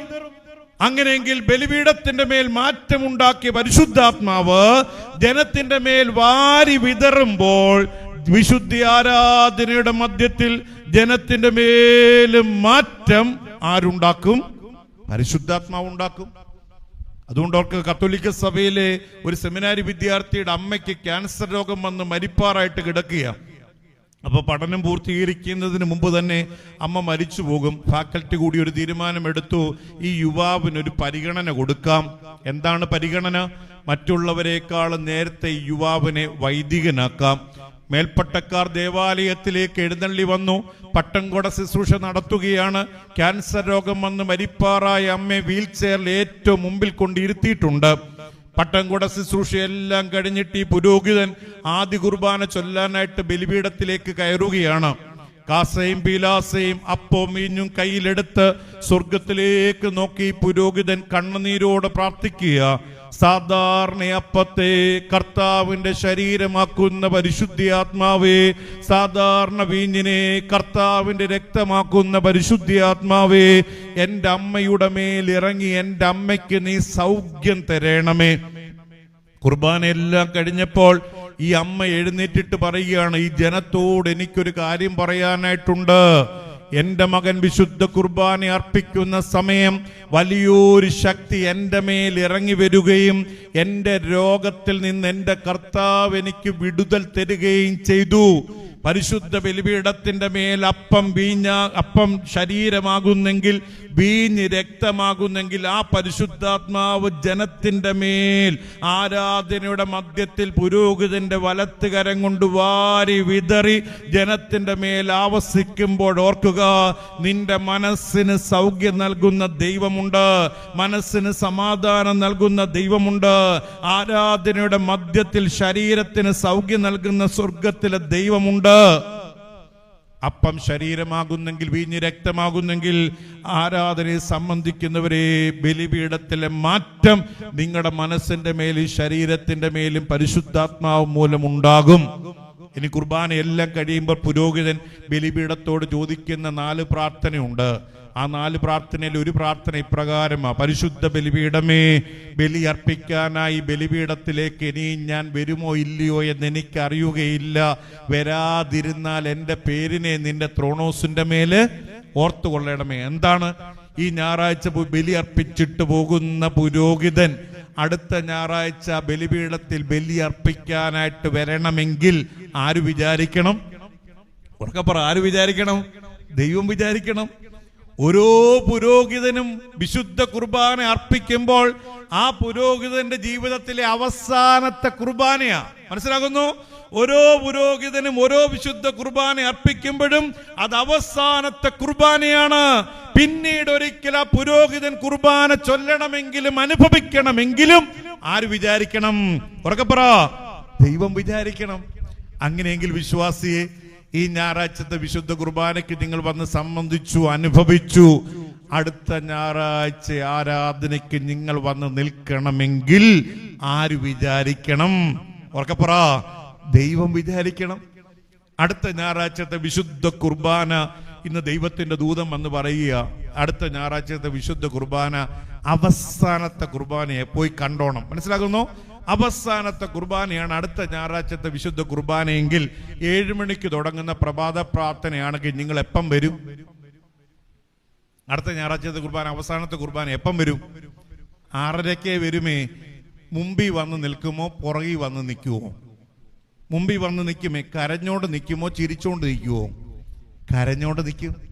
ഓരോ വിശുദ്ധ കുർബാനയും പറ അവസാനത്തെ കുർബാനയാണ്. അവസാനത്തെ കുർബാനയാണെന്ന തോന്നലോടുകൂടി വേണം ആരാധനയ്ക്ക് ഞാനും നിങ്ങളും വന്ന് നിൽക്കാൻ. അപ്പം ശരീരമാകുന്നെങ്കിൽ വീഞ്ഞ് രക്തമാകുന്നെങ്കിൽ ആരാധനയുടെ മധ്യത്തിൽ എൻ്റെ ശരീരത്തിൻ്റെ മേലും മനസ്സിൻ്റെ മേലും മാറ്റമുണ്ടാക്കുന്ന സ്വർഗത്തിലെ ഒരു ദൈവമുണ്ട്. കാനാവിലെ കല്യാണത്തിലെ ഗൃഹസ്ഥനെ നിലനിർത്തിയതും അതുതന്നെയാണ്. കർത്താവിൻ്റെ സാന്നിധ്യം എൻ്റെ ഭവനത്തിലുള്ളതാകിയാൽ മാറ്റം എൻ്റെ കർത്താവിന് നിർമ്മിക്കാൻ പറ്റുമെന്ന ബോധ്യം. വാക്കുകളെ അവസാനിപ്പിക്കുകയാണ്. യോഹന്നാന്റെ സുവിശേഷം 2-ാം അധ്യായം അതിൻ്റെ 1 മുതലുള്ള വാക്കുകളെ അടിസ്ഥാനമാക്കി 3-4 കാര്യങ്ങൾ ഞാൻ നിങ്ങളുടെ ശ്രദ്ധയിലേക്ക് കൊണ്ടുവന്നു. ഒരു കല്യാണം നടക്കുമ്പോൾ അതിൻ്റെ ഏറ്റവും ഉത്തരവാദിത്വവും ബാധ്യതയും ഗൃഹസ്ഥൻ്റെതാണ്. ഈ കാനാവിലെ കല്യാണത്തിന് വീഞ്ഞു തീർന്നു പോകുമ്പോൾ തകരാതെ നിരാശപ്പെടാതെ നിലനിന്നെങ്കിൽ, പുറുപുറുക്കാതെ നിലനിന്നെങ്കിൽ 3-4 ബോധ്യങ്ങൾ ആ ഗൃഹസ്ഥനുണ്ട്. ഒന്ന്, ദൈവത്തിന്റെ കരമാണ് തന്നെ നടത്തുന്നതെന്ന ബോധ്യം. എങ്ങനെയാണ്? പ്രാർത്ഥന എന്ന ബന്ധം ദൈവത്തോടുള്ളവന് മാത്രമേ ദൈവത്തിന്റെ കരമാണ് തന്നെ നടത്തുതെന്ന ബോധ്യം ഉണ്ടാകുകയുള്ളൂ. ദൈവത്തിന്റെ കരമാണ് നടത്തുന്നെന്ന ബോധ്യമുള്ളവൻ യോസഫാണ്. യോസഫിനെ കുറിച്ച് പറയുകയാണ്, യോസഫിന്റെ കൂടെ ദൈവത്തിന്റെ കരമുണ്ടായിരുന്നു. യോസഫിനെ നടത്തിയത് ദൈവത്തിന്റെ കരമാണ്. 3 കാര്യങ്ങളാണ്. അകലം പാലിക്കേണ്ട ചില മമതകളിൽ നിന്ന് അകലം പാലിക്കാൻ യോസഫിനെ ഇടയാക്കിയത് ആരുടെ കരം കൂടെയുള്ളത് കൊണ്ടാണ്? ദൈവത്തിന്റെ കരം. ഒറ്റപ്പെട്ടു എന്ന സാഹചര്യത്തിൽ ഒറ്റപ്പെട്ടു എന്ന തോന്നൽ ഇല്ലാതിരുന്നത് ആരുടെ കരം കൂടെയുള്ളത് കൊണ്ടാണ്? ദൈവത്തിന്റെ കരം. പ്രതികാരം ചെയ്യാനുള്ള അധികാരവും അവകാശവും ഉണ്ടായിട്ടും പ്രതികാരം ചെയ്യാതിരുന്നത് ആരുടെ കരം കൂടെയുള്ളത് കൊണ്ടാണ്? ദൈവത്തിന്റെ കരം. ദൈവത്തിന്റെ കരം കൂടെ ഉണ്ട് എന്ന് പറയുന്ന മനുഷ്യ, മറ്റുള്ളവന്റെ ജീവിതത്തിൽ എന്റെയും നിങ്ങളുടെയും കരം ആരുടെ കരമാകണം? ആരുടെ കരമാകണം? ദൈവത്തിന്റെ കരമാകണം. കൂട്ടിവെച്ചിട്ടൊരു കാര്യവുമില്ല. കഴിക്കാനുള്ള ആഹാരത്തിനപ്പുറമായ സമ്പാദ്യം അധികപ്പറ്റാണ്. കഴിക്കാനുള്ള ആഹാരത്തിനപ്പുറമായ സമ്പാദ്യം അധികപ്പറ്റാണ്. മറ്റുള്ളവന്റെ മുമ്പിൽ ചില ദൈവങ്ങളാകാനായിട്ട് പറ്റണം. രണ്ടാമത് യോസഫിനെ കുറിച്ച് പറയുന്നത് കാനാവിലെ കല്യാണത്തിലെ ഗൃഹസ്ഥനെ രണ്ടാമത്തെ കാര്യം, ഒന്നാമത് ദൈവത്തിന്റെ കരമാണ് നടത്തുന്നത്, രണ്ടാമത് ദൈവത്തിന്റെ കരത്തിലാണ് ഇരിക്കുന്നത്. ഇരിക്കാൻ ഭാഗ്യം കിട്ടുന്നത് ഏറ്റവും ബലഹീനനാകുമ്പോഴാണ്, ഒറ്റപ്പെടുമ്പോഴാണ്, സഹിക്കാൻ വയ്യാത്തൊരവസ്ഥ ഉണ്ടാകുമ്പോഴാണ് എവിടെ ഇരിക്കാൻ ഭാഗ്യം കിട്ടുന്നത്? കരത്തിലിരിക്കാൻ ഭാഗ്യം കിട്ടുന്നത്. മൂന്നാമത്, ഏതൊരപ്പനും അങ്ങനെ നിലനിൽക്കണമെങ്കിൽ, പ്രതിസന്ധികളുടെ നടുവിലോ ഏതൊരു ഗൃഹസ്ഥനും തളരാതിരിക്കണമെങ്കിൽ വലത്തുവശത്ത് സ്നേഹനിധിയായ ഒരു ഭാര്യ ഉണ്ടാകണം. മക്കളെല്ലാം ഒരു ഭർത്താവിൽ നിന്ന് അകലം പാലിച്ചു പോകുന്ന ഒരു സമയമുണ്ട്. മാതാപിതാക്കളെല്ലാം ഒരു ഗൃഹസ്ഥനിൽ നിന്ന് അകലം പാലിച്ചു പോകുന്ന ഒരു സമയമുണ്ട്. ഒരു ഗൃഹസ്ഥന്റെ കുഴിമാടം വരെ സഞ്ചരിക്കുന്നവൾ ഒരുവൾ മാത്രമേ ഉള്ളത്. ആരാണ്? ഭാര്യയാണ്. ഏതൊരു ഭാര്യയുടെയും കുഴിമാടം വരെ സഞ്ചരിക്കുന്നവനും ഒരുവൻ മാത്രമേ ഉള്ളത്. ആരാണ്? ഭർത്താവാണ്. ഏതൊരു ഗൃഹസ്ഥനും ഏറ്റവും കൂടുതൽ കരുതേണ്ടതും സ്നേഹിക്കേണ്ടതും ഭാര്യ തന്നെയാണ്. കാരണം അപ്പനെ അമ്മയെ എല്ലാം ഉപേക്ഷിച്ചിട്ട് ഒരു പുരുഷന് വേണ്ടി ത്യാഗം ചെയ്തേക്കുന്ന, ജീവിതാവസാനം വരെ ത്യാഗം ചെയ്തേക്കുന്നത് ഒരു വേളയുള്ളൂ, അത് ഭാര്യയാണ്. അതിൽ തന്നെ രണ്ടാമത്, ഇടത്ത് വശത്ത് ആരാണ് ഉണ്ടാകേണ്ടത്? മക്കൾ. ആൺമക്കളെ, പെൺമക്കളെ, ആരെ വിവാഹം കഴിച്ചാലും കുഴപ്പമില്ല, പക്ഷെ അപ്പനെ അമ്മയെ വിഷമിപ്പിക്കരുത്. ക്രിസ്ത്യാനിയായ പെൺകുട്ടി വിവാഹം കഴിക്കേണ്ടത് ക്രിസ്ത്യാനിയായ ആൺകുട്ടിയെ തന്നെയാണ്. ക്രിസ്ത്യാനിയായ ആൺകുട്ടി വിവാഹം കഴിക്കേണ്ടത് ക്രിസ്ത്യാനിയായ പെൺകുട്ടിയെ തന്നെയാണ്. കൂട്ടത്തിൽ തന്നെ പറയാം, യഹോവയാകുന്ന ദൈവത്തിന്റെ സന്നിധിയിൽ മോശ 10 കൽപ്പനയ്ക്ക് വേണ്ടി ചെല്ലുകയാണ്. ഇറങ്ങി വരാൻ താമസിക്കുന്നത് കണ്ടിട്ട് മോശ അഹറോനോട് ഇസ്രായേൽ ജനം പറയുകയാണ്, മോശ ഇറങ്ങി വരാൻ താമസിക്കുന്നു, മറ്റൊരു ദൈവത്തെ ഉണ്ടാക്കി തരണം. കുണുക്കുകൾ അടിച്ചു വച്ചൊരു കാളക്കുട്ടി ഉണ്ടാക്കി അതിൻ്റെ മുമ്പാകെ ആർത്ത് വിളിക്കുന്ന സമൂഹത്തിന്റെ ശബ്ദം കേട്ടിട്ട് യഹോവയാകുന്ന ദൈവം മോശയോട് പറയുകയാണ്, നീ പെട്ടെന്ന് ഇറങ്ങി ചെല്ലുക. അപ്പോൾ മോശ കയ്യിലിരിക്കുന്ന 10 കൽപ്പന നിലത്തുടച്ചിട്ട് പറഞ്ഞൊരു വാക്കുണ്ട്, ഞാനല്ലാതെ മറ്റൊരു ദൈവം നിനക്ക് ഉണ്ടാകരുത്. ക്രിസ്ത്യാനിയായ പെൺകുട്ടി ക്രിസ്ത്യാനിയായ ആൺകുട്ടിയെ, ക്രിസ്ത്യാനിയായ ആൺകുട്ടി ക്രിസ്ത്യാനിയായ പെൺകുട്ടിയെ തന്നെ വിവാഹം കഴിക്കണം. അപ്പൻ ഭാര്യയും മക്കളും ചേർന്ന് നിന്നാൽ ഒരു ഗൃഹസ്ഥനും തളരത്തില്ല.